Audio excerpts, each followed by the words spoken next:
K-pop songs I've been listening to recently to close out the month of September. First is, I'm just gonna get this out of the way. Are you guys gonna be mad at me if I say Ice Cream by Somi? This song is so fun. Whatever happened to fun? I know people say that as a kind of last resort in defense of a song, but I really like Ice Cream. I just made a follow-up video to the Meow debut video where I discussed this song and other songs like it. I've always said that K-pop doesn't intrinsically need to have complex song meanings and benefits from not being required to do that. I like Ice Cream, a very unapologetically K-pop song. I like the brass instrumentation, but I also understand why people are kind of short with it. It is a throwback, but not far enough back to the point that people can consider it nostalgic yet. I think people are still not over the brass instrumental epidemic, mainly because it hasn't really ever left us in the K-pop industry. And speaking of throwbacks, next is Abracadabra by Brown Eyed Girls. This has been such a long time coming. If you are a fan of K-pop in any capacity,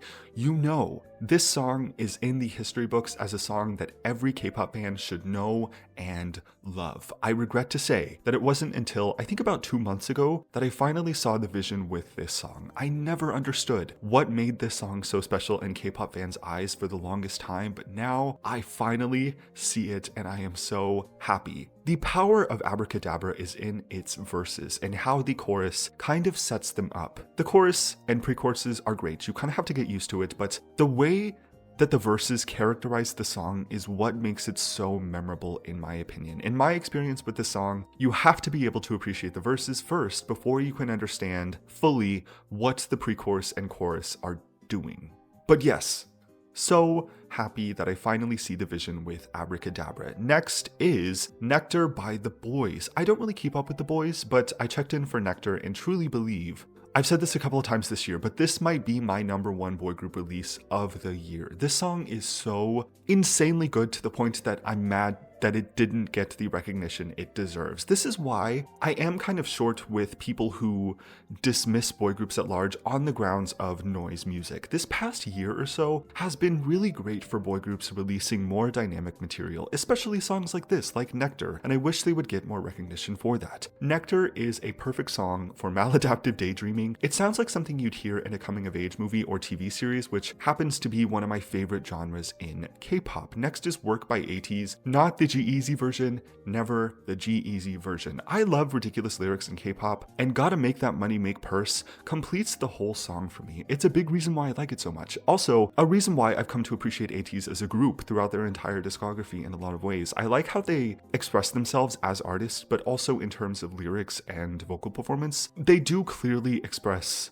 such an appreciation for K-pop and pop music in general. Work to me is very indicative of that. Whether they intended for it to be as quirky as it is or not, Gotta Make That Money Make Purse is amazing. Philosophical, I may say. Next is Supernova by aespa. It is still #1 on the choujimi charts. I'm at this point desperately trying to distance myself from overplaying this song, so I haven't been listening to it an insane amount as much as I have before, but it's still going very, very strong on the choujimi charts. Next is UhUH by FX, which was also mentioned in the Meow video. I'm still going through an FX renaissance, going back through their discography with an open mind, and every song is clicking. If you've never listened to FX before, I wouldn't recommend starting with UhUH. I think once you see the vision with songs like Brum Pum Pum and Electric Shock, then you can open your mind to a song like UhUH. This song is weird. It's kind of reserved compared to songs like Electric Shock and Red Lights. UhUH is not in your face, but still very much captures your attention. This song is technically about nothing, which is why I brought it up in the Meow video, but I still love it very much. It's a standout song in K-pop in general, insanely experimental, and it paid off very, very well. Next is by REIN. I don't know that I have crazy thoughts about this song. I just wrote it down because it's very, very good. It does remind me of early 4th generation K-pop, something I'd hear from maybe Saturday or Nature. The chorus of this song is very, very good. I don't know too much about REIN right now, but they do have really good music as I've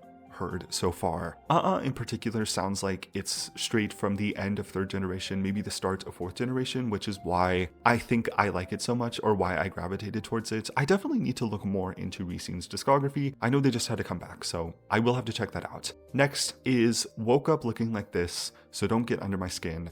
XGALX, and that's the name of this ship. This is the song that really sold me on XG as a group. I've been following them since Mascara and was quite surprised that a song like Woke Up is what finally sold me on who and what this group is. It's nothing like K-pop, and I think that's very interesting. I think that's what I appreciate about it the most. It is made in almost complete likeness to what you would actually hear out of hip-hop, which normally sacrificing K-pop conventions in any capacity is something that I traditionally or historically would look at kind of strangely, but it makes so much sense with a song like this in mind. It's done in such an effective way, in my opinion. I will say, I don't know that I want to wake this up. There's always been a weird air about XG in the K-pop community in terms of discussions and conversations that people have about them, and I think it's for a lot of reasons, but I think one of the bigger ones is because XG kind of forces a conversation that K-pop fans would really prefer not to have. It is quite an uncomfortable conversation, which is why I think XG is sort of kicked out of what can be considered K-pop by a lot of fans. It starts a conversation that a lot of people don't want to have. That's all I'm going to say on this. I don't know that I'm going to make a video about it, but I do have very interesting or strong opinions about this personally. Okay. What do you all know about the best K-pop boy group song of all time? What do you all know about Pretty You by 17? What do you know about Ye Pun Mai?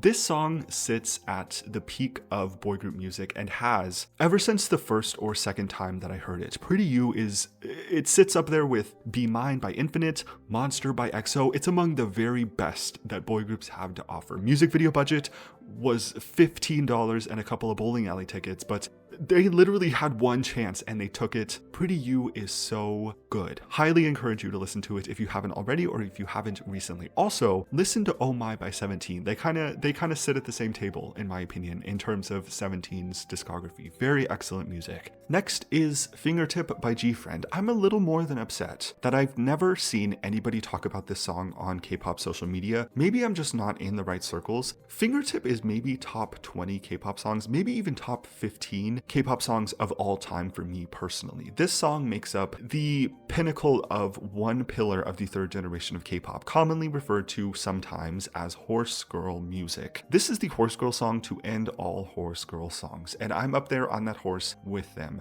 You can tell me nothing when this song is on. I am the head student at the Equestrian Academy when Fingertip starts playing. Next is New Woman by Lisa and Rosalia. Similar to XG, I know there was a recent conversation or discussion about whether or not Lisa can be considered K-pop. For as much as she has done for and within the industry, I think Lisa can be considered whatever she wants to be personally. Those are my thoughts on that. New Woman is a very excellent song. I'm currently making a video on it, or planning to make a video on it, writing a script for it, and it's pretty difficult to explain what I appreciate about this song. It's more so a feeling rather than something I can actually explain with words. Hopefully I can finish a script about this song because I really do want to talk about it in depth. For right now though, I am listening to the song and I think it's very, very good. Next is DLC or Dance Like Crazy by Stray Kids. I'm still here. I'm still on the 5-star album. It feels like it was released like 5 months ago, and yet it's been well over a year now, which is so weird to think about. DLC was kind of a sleeper hit on the choujimi charts. It wasn't my favorite at first, but now, honestly,